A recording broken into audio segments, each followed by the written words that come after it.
I hate to say I told you so. That's kind of a lie. I love to say I told you so, but I have told you once before, and so I'm telling you again. If you remove Christianity in the West, something will take its place. And as we're finding, that thing that's taken the place of Christianity in the West is not improving things. It's making things much worse. So we have to start reconsidering whether or not we want to move back to it if we're tired of seeing the crazy things that are going on in our culture. And I think this is exactly what Jordan Peterson means when he comes with his message to Christian churches, which is a video he just recently released. I've heard some other Christians interact with this video, and I think many of them are missing the point. So today on the show, we're going to interact with Jordan Peterson's message to the Christian churches. And I'm going to show you why I believe what he has to say in that video is very important for all of us, especially Christians. We'll talk about that and more today on Indie Thinker.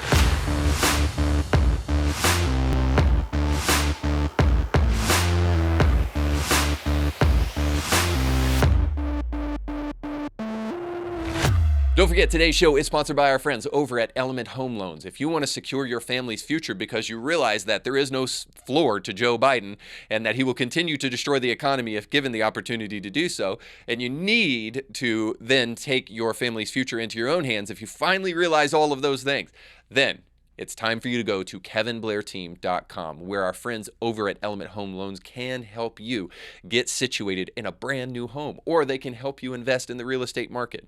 They can even help you refinance your home, but you got to go to kevinblairteam.com to do it, where you can get pre-approved totally free for a brand new home loan. Go over there today, and when you do so, let them know that Indie Thinker sent you. So today on the show, we're going to be looking at Jordan Peterson's warning to Christian churches. And I thought that his warning is very, very fitting and very, very important.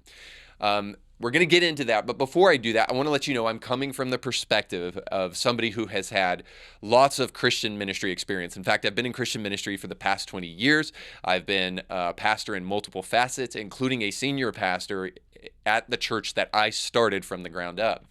And so again, I've done so many things in the Christian framework. So I've ministered to single men, I've ministered to premarital couples, to married couples, and so many other things. I've done just about everything that you could possibly do within the confines of church over the last 20 years. And then also I've gotten my graduate degree back in 2012 in theology. And so I had spanned kind of both of those worlds of the theological and the traditional Christian ministry realm. And I only bring that to your attention because I never talk about it on the show, simply because I feel like that I have a good grasp on what church is and what church needs.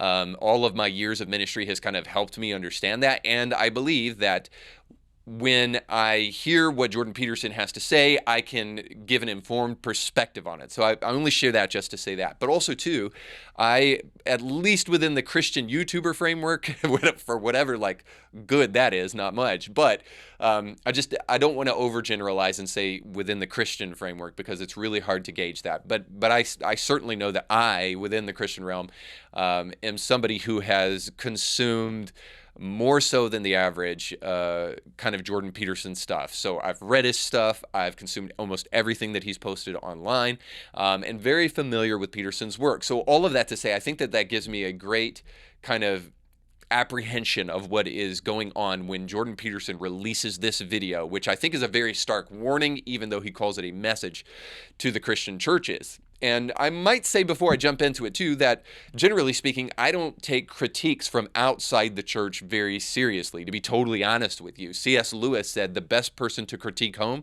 is the one who lives at home. He said this in Pilgrim's Regress.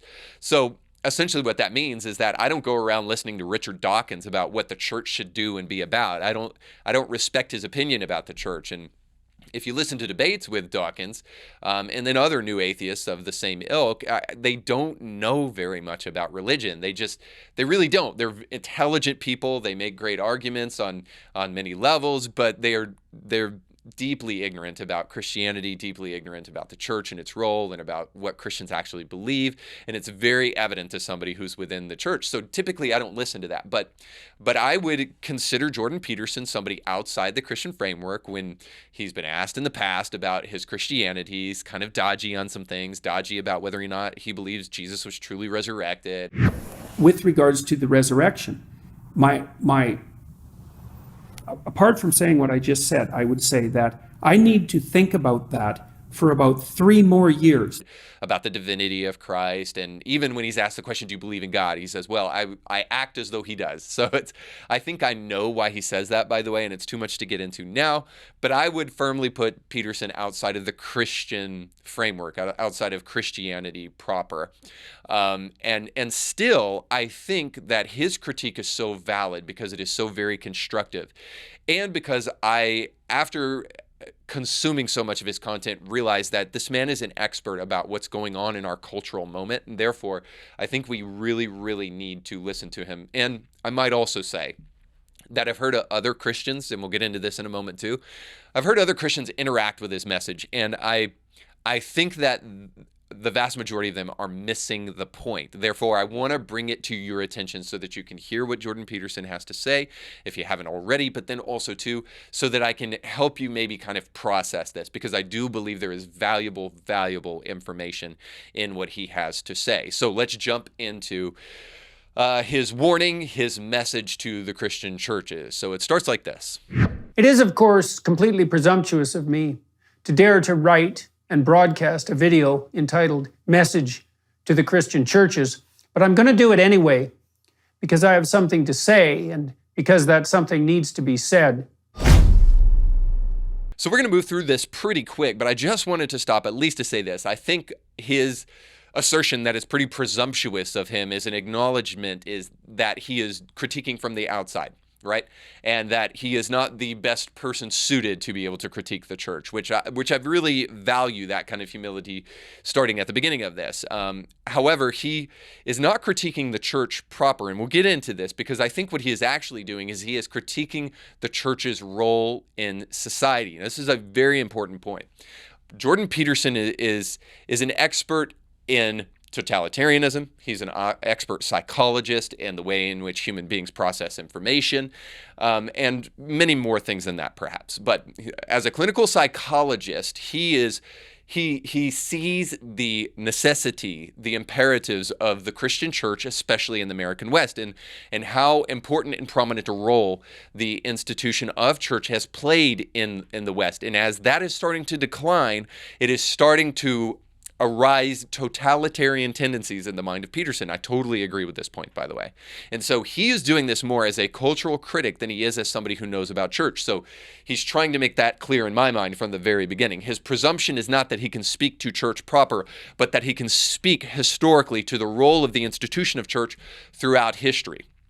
And this is a vitally important point because as we'll see as he digs into this, that the church needs to be a safeguard in every cultural moment, no matter where we're at, but especially this one. And we'll talk about why this cultural moment is especially important for Christians and the church to be engaged in. But suffice to say, already beginning, I think that's a great kind of way to start. And we'll get into kind of the basis of the beginning of his critique and then get to the heart of his critique. So a couple more. Is the inculcation of an extremely damaging ideology, which essentially consists of 3 accusations. Number 1, human culture, particularly in the West, is best construed as an oppressive patriarchy, motivated by the desire, willingness, and ability to use power, defined as the compulsion of others against their will, to attain what are purely selfish and self-serving ends. This is true at every level of analysis. Marriage is akin to slavery, friendship to exploitation, political disagreement to war, and business arrangements to deception and theft. And this is true not only of the current social arrangements that characterize our culture, particularly in the West, but also the fundamental reality of history itself. Okay, so I think right there, what I'm going to do is I want to try to illustrate what he just said, and then I will give you by extension kind of where he's going to go so I don't have to show it to you. Again, you can watch this whole thing, go back down in the description of this podcast where you can find a link to the YouTube video where you can watch this in its entirety. But I'm going to summarize it for you in case you just want to take my word for it. But essentially what he's trying to say is this, is that there is a force outside in the world today who is wishing to describe everything as an oppressive hierarchy. hierarchy, right? So everything could be understood through the lens of power and through oppressive hierarchy. Now, he gives the repercussions of that, how it impacts marriage, how it impacts business relationships, how it impacts our conversations with each other, but he's going to give a broader argument about how that impacts men, masculinity as it were, and the very real existence of such things. Now, I know there are people out there, including unfortunately Christians, who wish to deny the fact that there is such a thing as masculinity and wish to completely equate it to a social construct.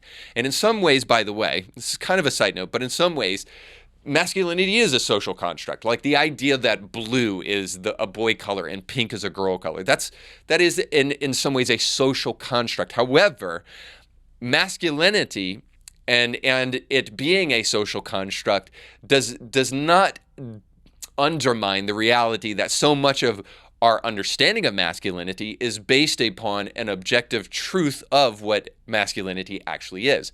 So I guess what I'm trying to say there is that if the social construct matches the biological reality, well, then the construct is useful and helpful. If it has no bearing on the biological reality, then you can probably put it to one side. But for instance, when you think about men being protectors of the home, now that may be a social construct, but it is also a biological reality. Men are created stronger than women, and you guys know this very well, that if a husband and wife are in bed together, and the wife and the husband wake up in the middle of the night because they hear somebody trying to break into their house, and the wife touches her husband and says, "Honey, get up, there's somebody trying to break into the house," and the husband says, "No, I'm too scared, you do it for me, honey." That's not a man. I'm your huckleberry. Right? So the biological reality, if it matches the social construct, then the social construct is helpful. So suffice to say, masculinity is under attack in Jordan Peterson's mind, and it is because of a group of people, and this is the important part, and this is why I wanted to stop, because of a group of people who wish to equate everything to an oppressive hierarchy. Now, who are these people? These are the people that we might call the woke. Now, I use this word because I think most people get it when you say it, but I also know that the critique for those on the left, who are the woke, by the way, wish to point fingers back at people like me, who are conservative Christians, and say, well, we use these terms. What does it even mean? So I'm just going to tell you really quickly without going into too much detail. What I mean by woke is I mean somebody who is animated by two fundamental ideas. And I would call them ideologies more so than just simply ideas. But postmodernism is one of them, and neo-Marxism is the other one. So when I say woke, this is what I mean. I don't mean people who are proper neo-Marxist in the sense that they want to create a Marxist revolution and are willing to use useful idiots to do so. I also mean the useful idiots in that process who have adopted bad ideas and false evil ideologies that are promoted by true and proper neo-Marxists. Now, this can be the social democrat. This could be the extreme liberal democrat. This is the person who believes that capitalism is evil and that Christianity is just merely a construction of Western society to colonize and oppress people. These are the kind of people that I'm talking about. These are the woke. And this is what Jordan Peterson is pointing out in this video. And now I want to get to what he says at the very end, because I think that sets the stage for the rest of this video. Is he wishes to point out a woke ideology that is animating conversations that we're having right now, and he wishes to point it out so that he can juxtapose the church to that entity. All right. The Christian church is there to remind people, young men included, and perhaps even first and foremost, that they have a woman to find, a garden to walk in, a family to nurture, an ark to build, a land to conquer, a ladder to heaven to build, and the utter terrible catastrophe of life to face stalwartly in truth, devoted to love, and without fear.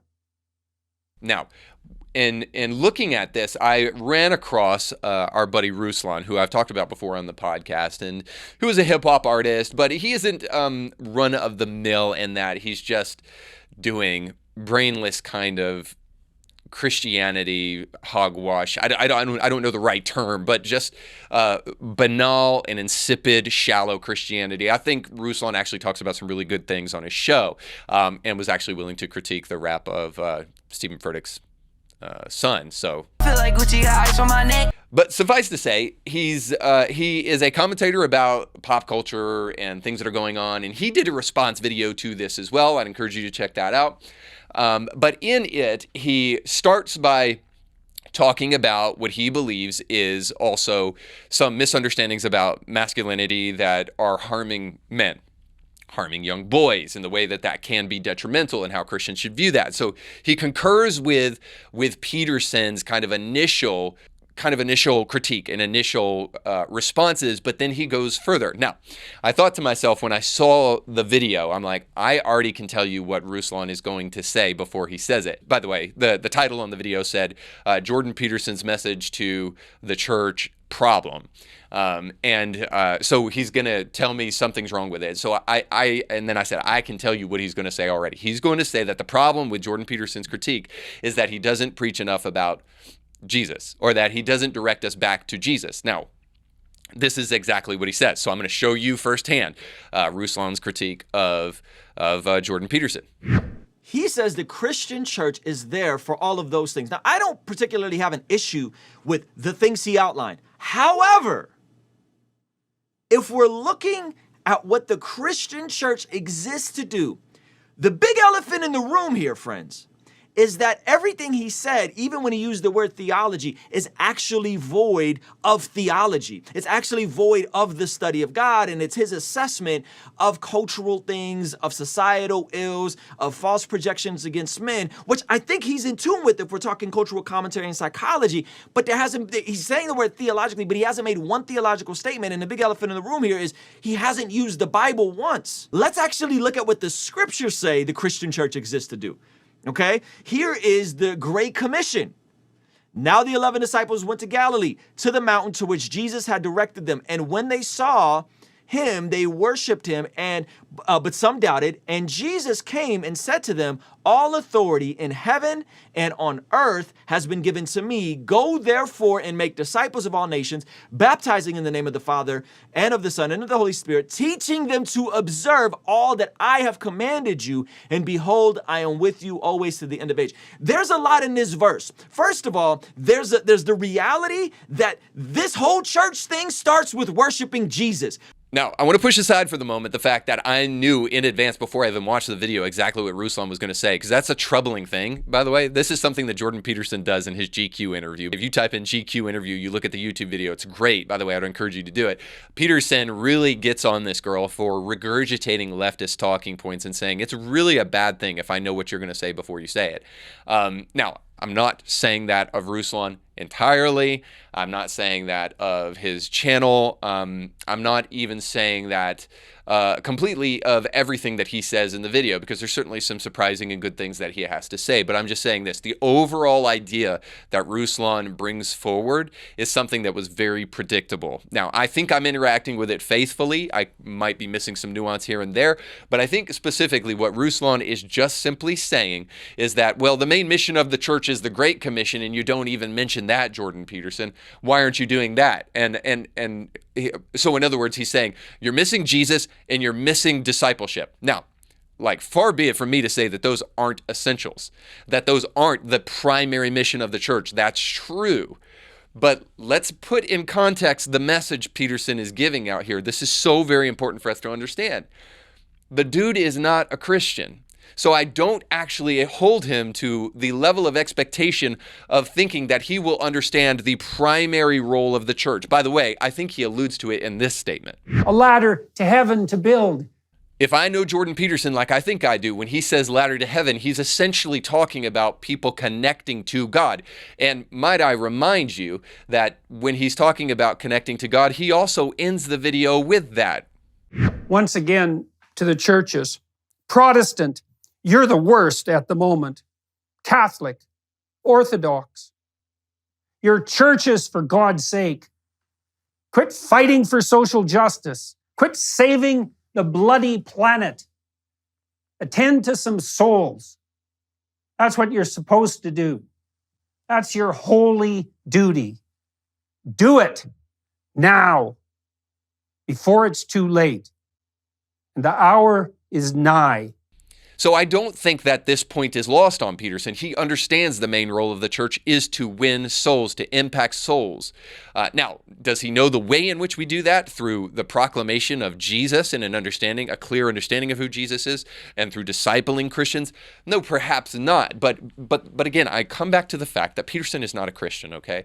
And so we have to take his critique within the context of the person giving the critique. So like so many, Ruslan is critiquing he's critiquing here what is not present rather than what is present. I get this all the time on YouTube. Well, how come you didn't talk about this and you forgot to talk about this? Guys, do you want these videos to be like 5 hours long? You're probably not going to watch them. Like it's not Joe Rogan. So the point is that like you critique what is there, not what isn't there. What is present is Jordan Peterson's expertise on woke social justice movement and social justice warriors, the woke ideology, leftism, and totalitarian tendencies within the left. This is where the man absolutely flourishes. So this is why we have to put in context what he actually says. So yes, why we need to preach Jesus and why we need to preach discipleship. I think we also need to understand that the church also has an obligation that Peterson is pointing out, and this is primary too. So I'll put it to you this way, and I'll use scripture to do it. The role of the church is to proclaim Jesus and to push back or to correct things that would keep people from a proper understanding of Jesus. So anything that would hinder people from fully understanding the gospel, the Bible, and who Jesus was, we also need to remove that and help people get rid of those ideas as much as possible. And this is why I think he's not missing discipleship, because this is what Jordan Peterson's doing in the video. But let me go to scripture here. So when Jesus meets the rich young ruler, he preaches to him Jesus. Jesus preaches Jesus to the man, but then he also tells him something else. There is one thing that will hinder you from truly appreciating and appropriating the gospel like you need to, and that is your exorbitant wealth. And because you're so in love with your wealth, you don't have as much room as you need in your heart for God. So you need to get rid of that wealth in order to follow me fully. So you see what Jesus does right there? Not only does he preach himself, follow me, but he also says, get rid of the thing that would keep you from truly following me the way you're supposed to follow me. So get rid of the thing that would hinder your understanding of who I am. See, this is the role of the church. And this is why I believe, while he may not be effectively doing the first part of helping people truly understand who Jesus was and the biblical imperatives there, he is doing this thing. He is helping people identify one of the greatest threats in our cultural moment to a proper understanding of Jesus. And that threat is leftism, or another term for it within the Christian context is progressive Christianity. This is why Jordan Peterson says, don't save the planet, save souls. What he's referring to there is the greatest threat in his estimation to the Christian framework, which is woke social justice gospel, the social justice gospel, woke ideology invading Christian churches that are more concerned with the planet and more concerned with toxic masculinity and more concerned with body shaming and more concerned with identity politics than they actually are with an effective and appropriate articulation of the gospel from the Bible. This is what Jordan Peterson is warning us to. And I want to illustrate this threat so that you will understand, beyond me agreeing with Peterson here, that this is the greatest threat in our cultural moment right now.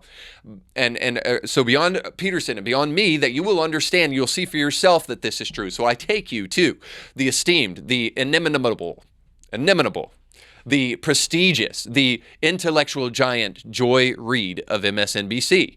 And in this article, Joy Reid shows us that the greatest threat in America today is Christian nationalism. Now, this is by Jahan Jones, I think I'm pronouncing that right, and this is an opinion piece, but let's face it, everything at MSNBC is an opinion piece. The headline is this: why Christian nationalism is suddenly at the forefront. And I'm going to read this article to you because it really is important for us understanding our cultural moment here. And so it says this: if you were at the center of a religious crusade, do you think you'd be able to detect it?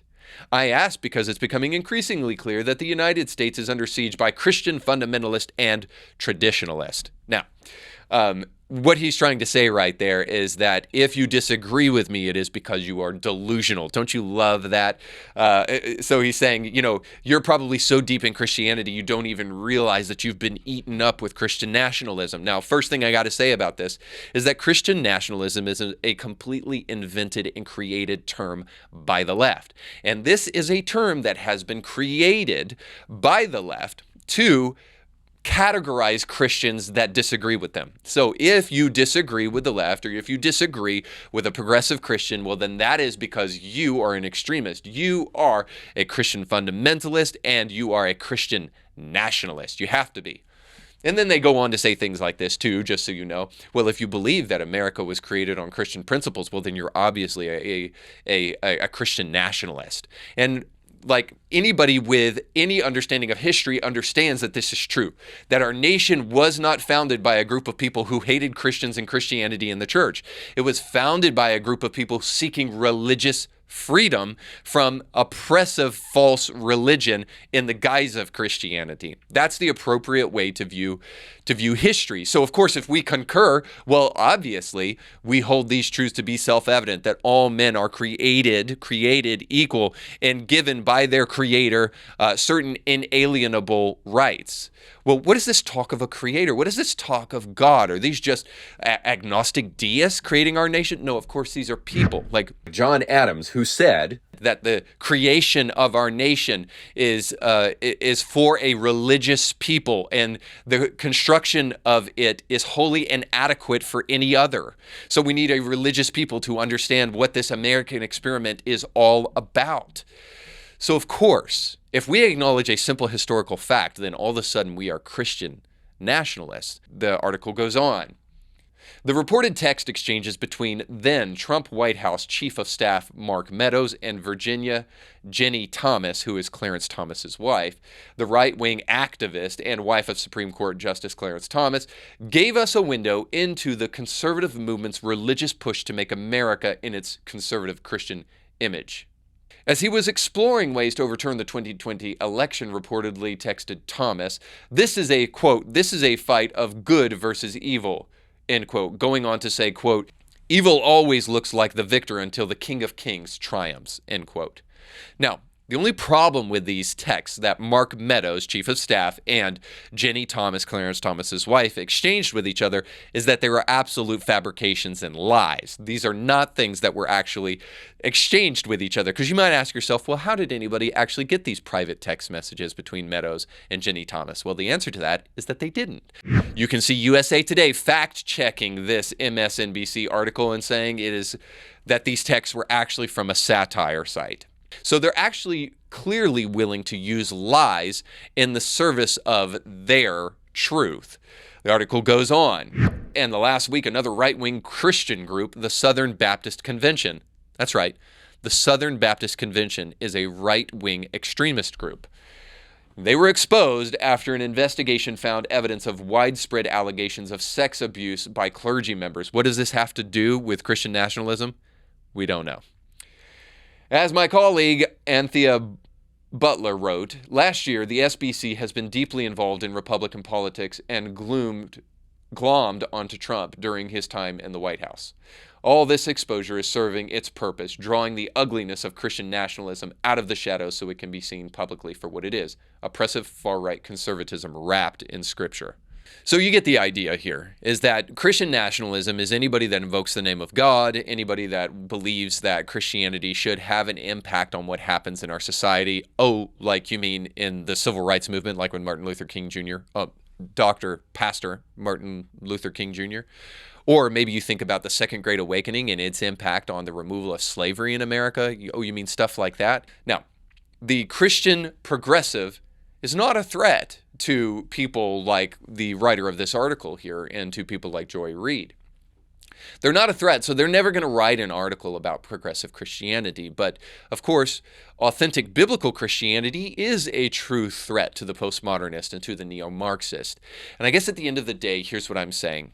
is that Jordan Peterson recognizes this better than most pastors do, better than most churches do. And this is why he is warning us. He realizes that there is a group of people out there that are threatened so deeply by Christianity that they will call you names. They will include you as those who tried to invade the Capitol on January 6th, when of course there is no single Christian on the planet that endorses any authentic, real, Bible-believing Christian who agrees that breaking into the Capitol was a good idea on January 6th. But of course, they're going to lump you all together. Why? Because Christianity is a threat to the progressive movement. It's a threat to liberalism.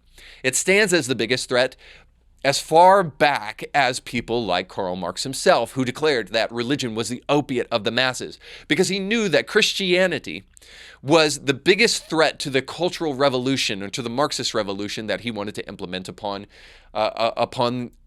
society. So therefore, he needed to oppose Christianity at all costs, not to mention ethnic minorities and Jews, because the guy was absolutely a racist and anti-Semitic as well. Suffice to say, all I'm saying is this, is that Jordan Peterson is attuned to something that I think is very, very important for us to listen to. He's trying to alert us to something that we need to hone in on, that the progressive movement and watered down Christians and even fundamentalist Christians and the evangelical movement, Protestant Christians, and even some Catholics are falling for today. They're falling for things that falsely accuse you of a form of Christianity that you do not possess. This progressive Christianity wishes to refute Christianity via the Enlightenment and endorse moral relativism rather than truth, feelings over doctrine, and radical empathy over rational compassion. This is the kind of progressive movement that really is invading the church today and causing us to care more about the planet than we do about the eternal souls of people. Peterson is so good at this because he recognizes that the MO of the left is to focus on external threats rather than to focus on the internal soul or the internal being and pay attention to the man in the mirror. See, Peterson understands that the greatest threat facing America today is not environmental threats. It's not even left and right politics. The greatest threat facing America today is the man in the mirror, the being within. The fact that we have a soul, and it is a Christian responsibility to call people back to focus on the improvement of one's soul over and above the activism that is outside of us, because it's way easier to take moral stances on things that you can't rightly control when you have something that you can control, that you can improve upon through the help of God and through the help of the institution of the church. So this is the point, is that there is a group of people who are truly threatened by Christianity out there, and they are willing to attack you, to push you back, and to make you cower into a corner. But we need a group of Christians who refuse to do that and want to take a stand. Listen, in some ways, the progressive movement has won so much ground, but they're losing that ground.